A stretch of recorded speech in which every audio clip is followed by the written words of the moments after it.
Good evening and welcome to the Berean Coffee House. My name is Kevin Short. I'm a Christian philosopher of religion. Here we talk about faith, life, culture, all from within a Christian worldview.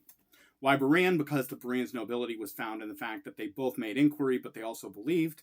Why Coffee House? Because the English coffee house was an important institution in popularizing the English and Scottish Enlightenments, and I rather hope that my small efforts help in a similar task in our society. Today we are going to discuss who's on first. Aristotle is on second, and no one knows who's on third. Now, obviously, when I say who's on first, what comes to mind is Abbott and Costello's classic comedy sketch, Who's on First? What makes... Oh, wait a minute. I'm sorry. Some of you are Gen Z, millennials, and your education is sometimes sorely lacking in these important matters of culture and geek culture. So to understand this, you probably need to watch the video link below. And trust me, you will laugh. If you have any sense of humor at all, you will laugh at this. So when you're done, come on back and we'll discuss who's on first. Aristotle is on second and no one knows who's on third. No, seriously, you need to watch the link. Okay, I am going to now assume that anybody here has taken the time to watch it if they were unfamiliar with it before, or perhaps even if they were, because it is hilarious. What makes Who's on First and a number of other sketches that Abbott and Costello made funny?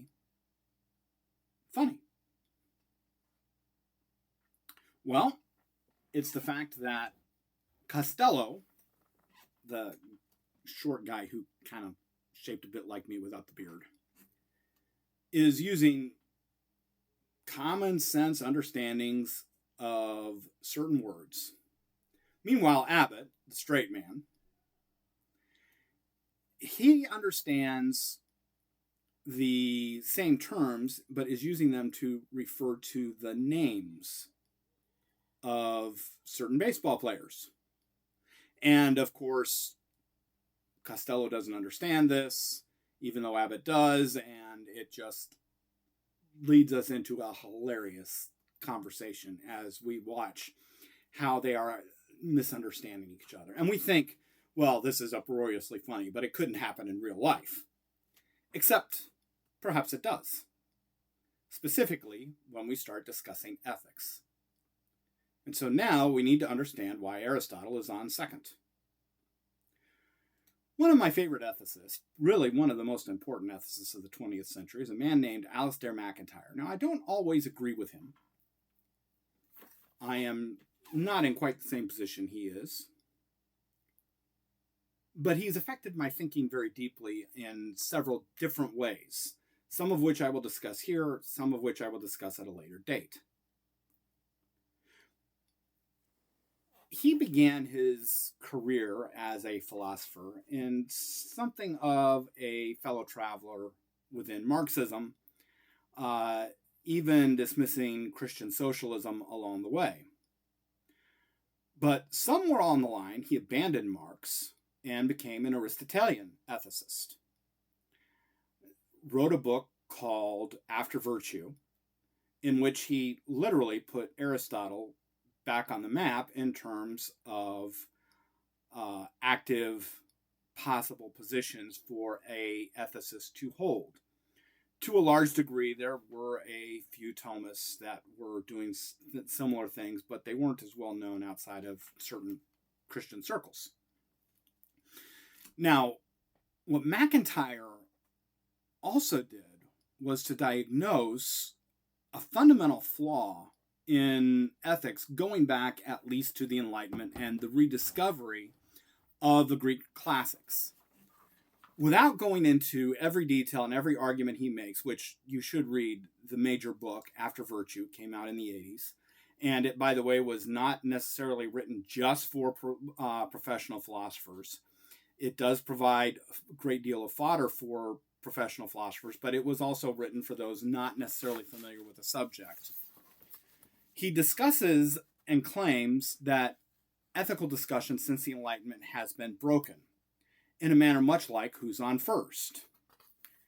As he puts it, what we possess, if this view is true, are the fragments of conceptual schemes, parts which now lack those contexts from which their significance, i.e., their meaning, derived. We possess, indeed, simulacra of morality. We continue to use many of the key expressions, but we have, very largely, if not entirely, lost our comprehension, both theoretical and practical, of morality. Now, what he means by this is very much like Abbott and Costello. Oftentimes, when we have ethical debates today, we are using the same words, but we have a vastly different set of ethical structures when we start discussing ethical issues. Let's take issues related, for example, to political economy. A utilitarian is going to discuss this in terms of outcomes. Social contract theorist, which is going to be far more capitalistic in the way they view things, views capitalism and political economy in terms of natural rights. And they view socialism as, in some sense, violating those natural rights. That is, they both understand the theory of capitalism and the theory of socialism.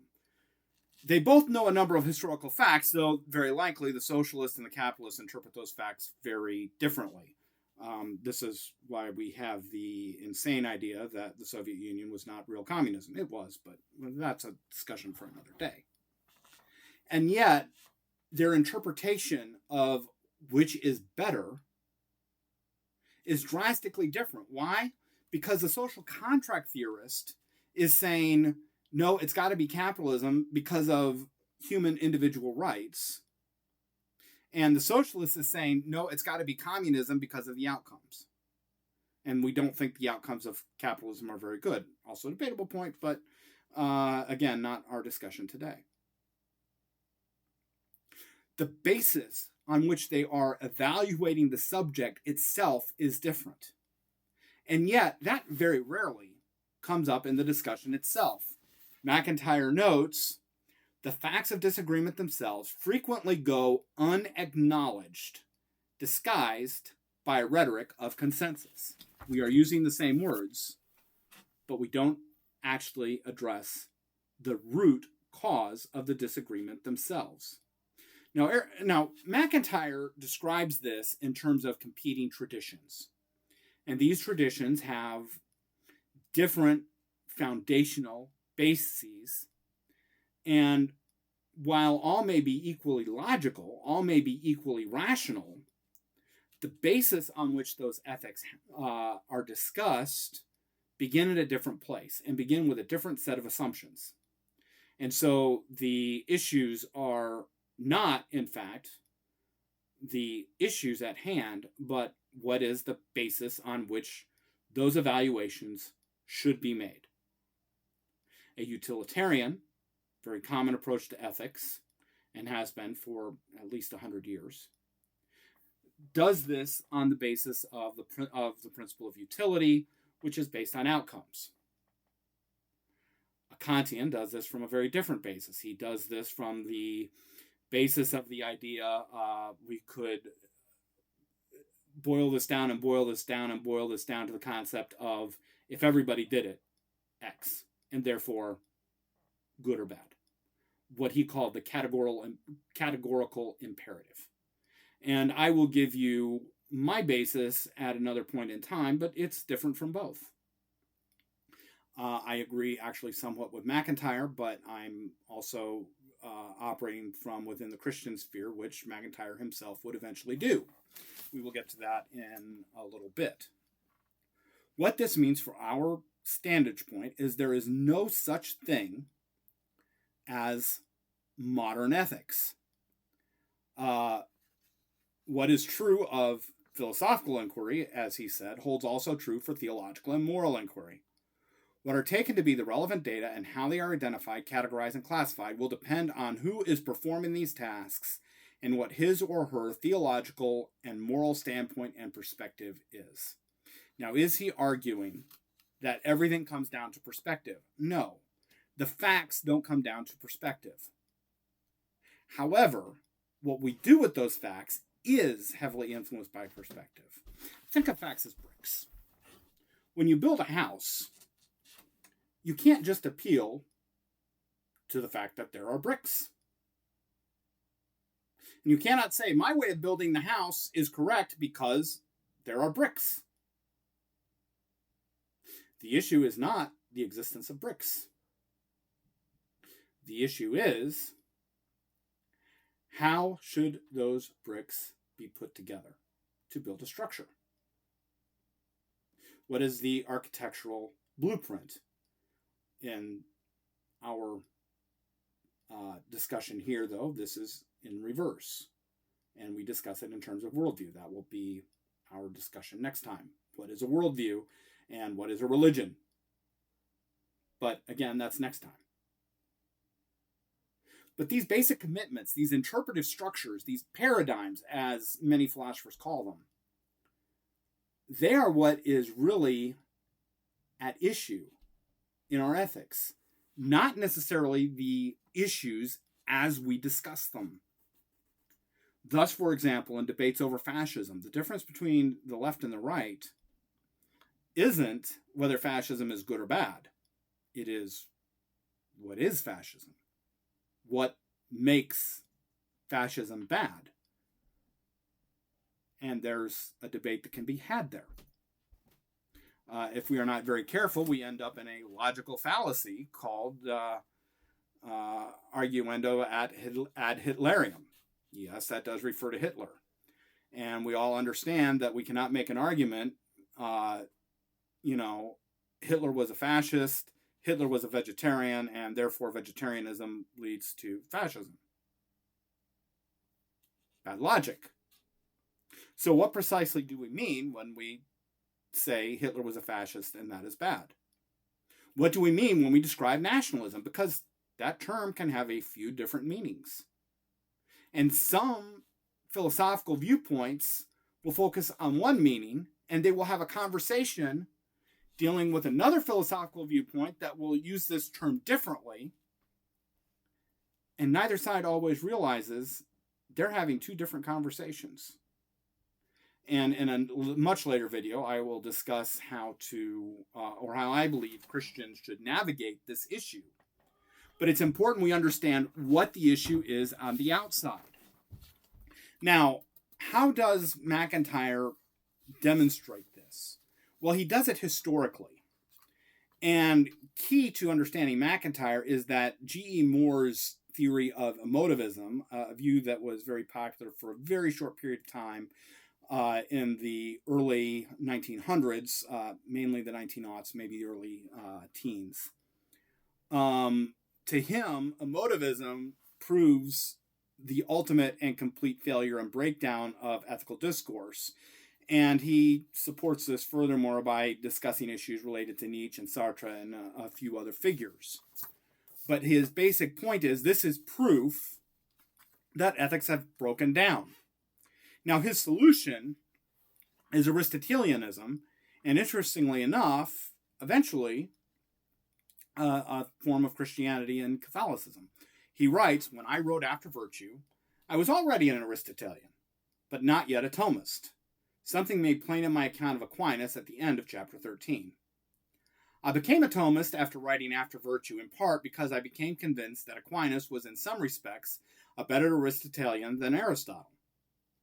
But I had now learned from Aquinas that my attempts to provide an account of the human good purely in social terms, in terms of practices, traditions, and the narrative unity of human lives, was bound to be inadequate until I had provided it with metaphysical grounding.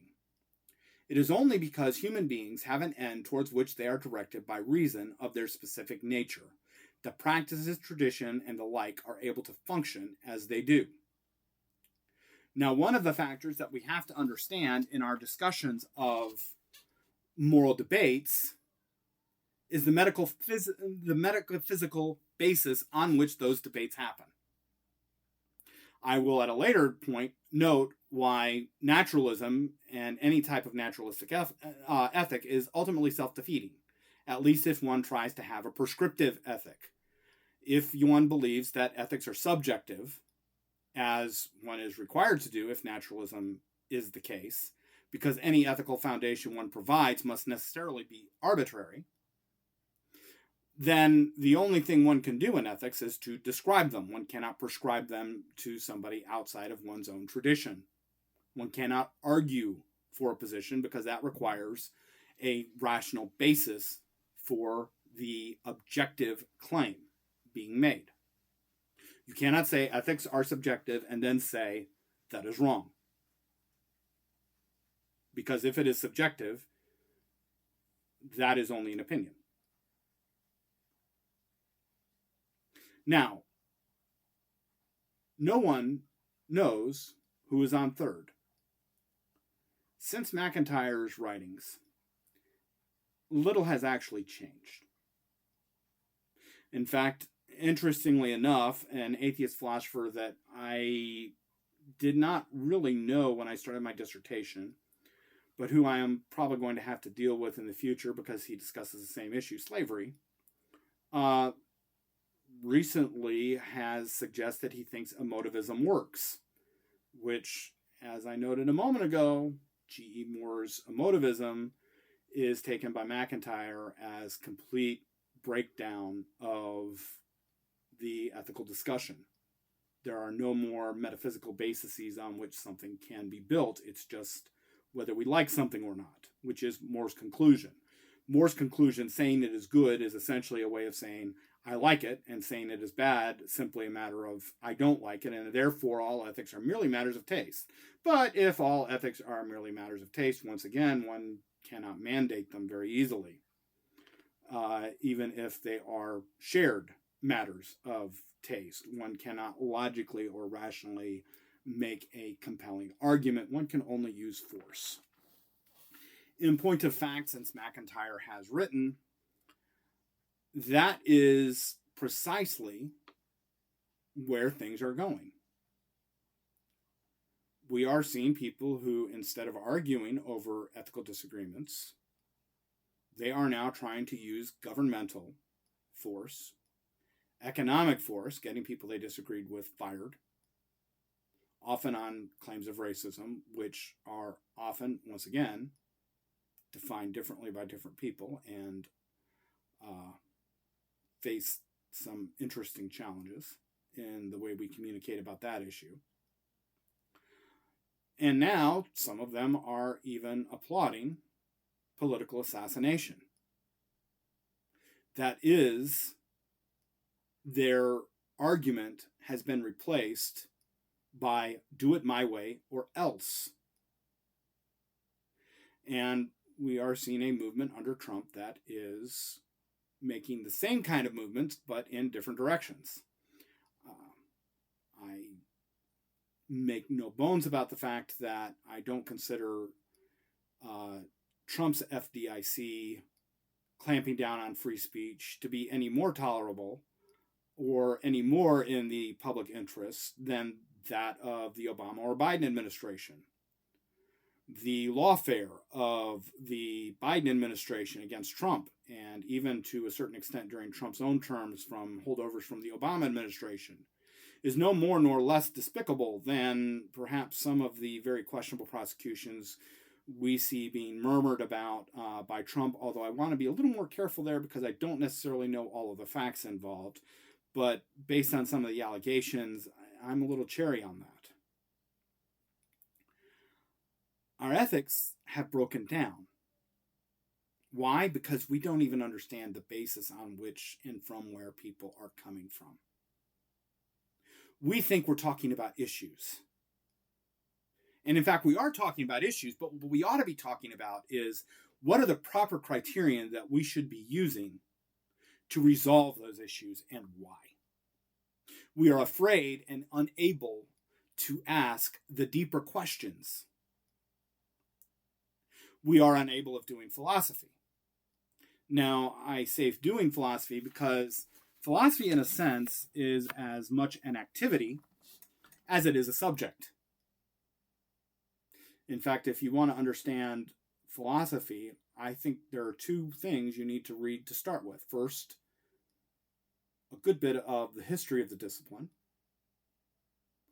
probably from more than one source, and I probably wouldn't start with Russell. My favorite is the Cobblestone, but there are some others that are pretty good. And the second is in philosophy's major genre, the dialogue, particularly the Republic. Watch what Plato is doing there. It explains the kind of reasoning and the kind of activity that philosophers engage in. Philosophy is as much an activity as it is a subject. It is as much a means of inquiry as it is the results of an inquiry. We'll go into that another time. But we have lost the ability to have a rational discussion. Where we really differ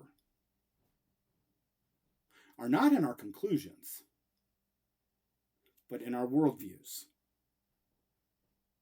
And that will be the subject that we will pick up next time as we continue to discuss what are the basis of the divisions that we have in our society and in our ethical discussions.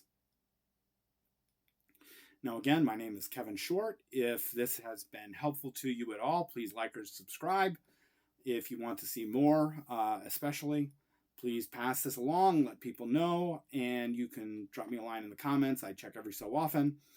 I also am available for any churches that need speaking engagements. I have some discussions on why we should be Christians that are important, as well as a discussion on the problem of evil. Both may be things that you will find beneficial. I hope you all have a good day, and I hope to be back with you soon. Thank you. Bye.